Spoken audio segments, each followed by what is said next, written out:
En Nouvelle-Zélande, pendant la saison de rugby, il n'est pas rare de trouver des joueurs sur le terrain bien après la nuit tombée. Beaucoup de Néo-Zélandais disent qu'ils ont le rugby dans le sang. Et pourtant, il y a seulement quelques dizaines d'années, ce sport était presque exclusivement réservé aux joueurs blancs. Mais la face du jeu a changé depuis les années 70, quand la légende du rugby, Brian Williams, a rejoint l'équipe nationale. Je peux penser à 6, 8, 10 joueurs originaires des îles du Pacifique dans l'équipe des All Blacks aujourd'hui. Mais bien sûr, quand j'y suis entré, j'étais le seul.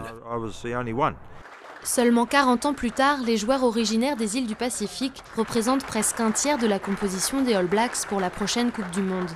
Ce groupe ethnique ne représente pourtant que 10% de la population néo-zélandaise.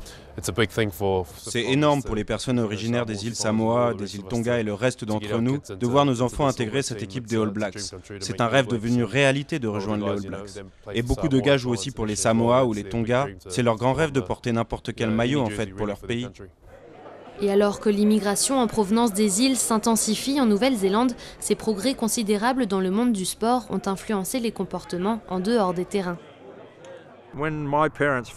Quand mes parents sont venus ici pour la première fois, être originaire des îles du Pacifique ou de Polynésie n'était pas très bien vu en Nouvelle-Zélande.